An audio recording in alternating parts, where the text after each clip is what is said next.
thing? Poor Things.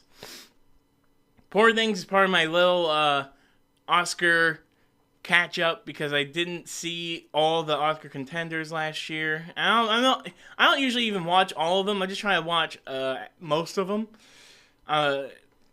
But Poor Things, I definitely wanted to see, and I'm glad I did see it. And I'm glad I saw it in the theater because right now my living situation is a little uncomfortable. I would have hated to have to watch it near any familial peoples because there is a lot of dirty things in Poor Things. Man, things is a word people use a lot. But so it has Emma Stone, has Willem Dafoe, has Mark Ruffalo, Rami Youssef. Gerard Carmichael was a surprise. I didn't know he was going to be in there. Margaret Qualley. I'm in a Leftovers rewatch right now, and man, I don't know why we got Super Country there. But man, stinking Margaret Qualley. She's so good. I love, like, in the Leftovers, her character starts out being, like, one of the mains, and then she's always there, but she sort of phases out towards the end of, like in season 3. She's like, I'm going to go through some Tarantino movies now, see ya, or whatever. But still, I'm glad to see, like, she's popping up more and more stuff, and I think she's going to actually start to become, like, a real contender in the years to come, hopefully.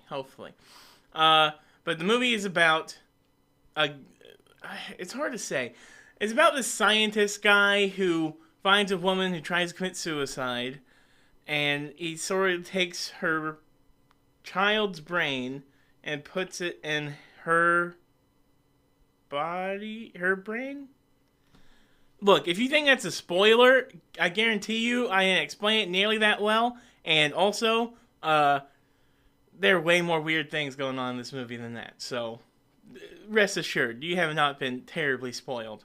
It doesn't matter. Point is, it's kind of like Barbie for adults. And I hate how people have said that, because it's almost like Barbie's not for adults. Like, what, adults can't like Barbie? No, adults can like Barbie. Kids probably shouldn't watch Poor Things yet. Or, I don't know how old people would consider should be the age to watch a movie like this. That the story, the message is really good, I think. But I don't know. I think you probably obviously need to have lived some life to get some of these themes, maybe. I don't know. It's really curious.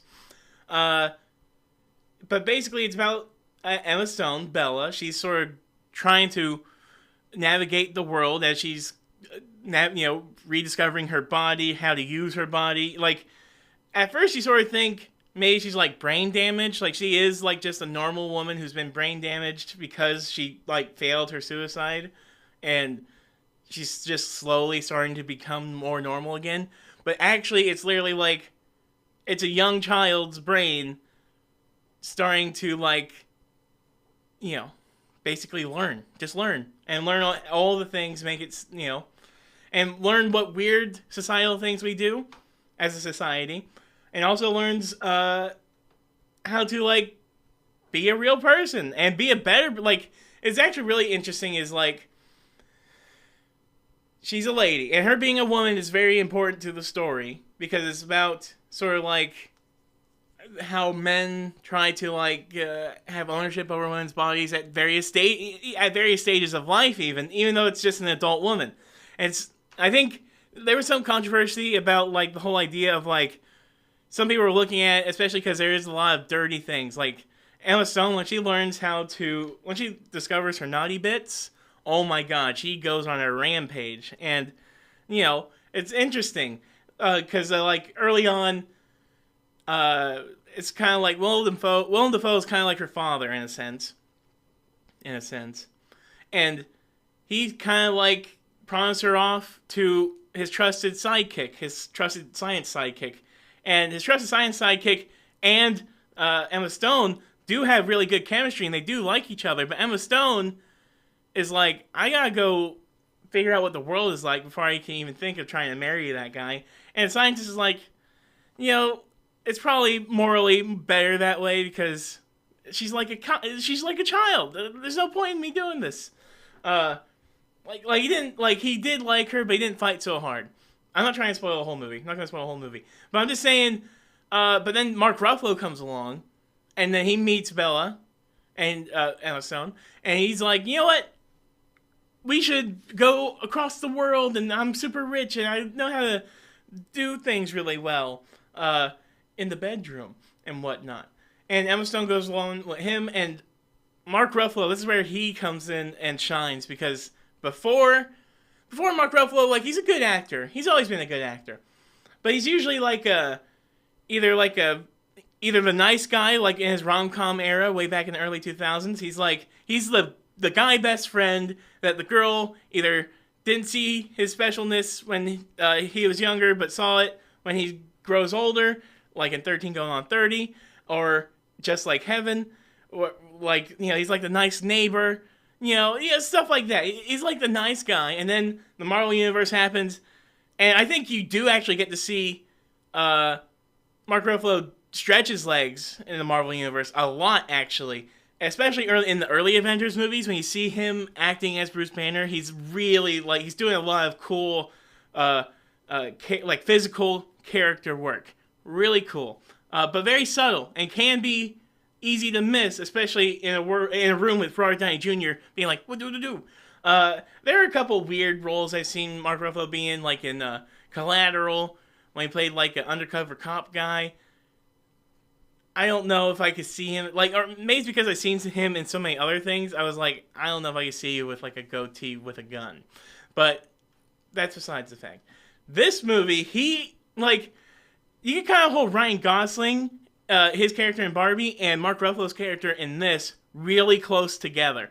Like, they're not that different. The only difference is that Ryan Gosling's character is he's able to eventually start to learn and become like on the path of redeemable, whereas Mark Ruffalo, it's like you're pretty much irredeemable, and you're just a petulant baby. I love that word, petulant.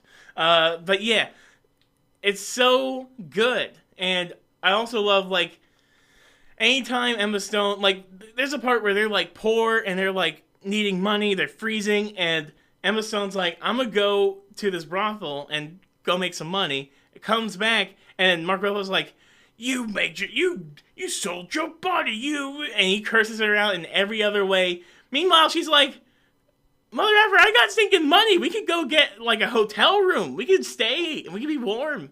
And it's very interesting. I liked this. I don't know if I like the idea of what discussions might come from this movie because there are so many toxic people, both online and in the real world. However, I do think movies like this are ripe for discussion. I think it's really good.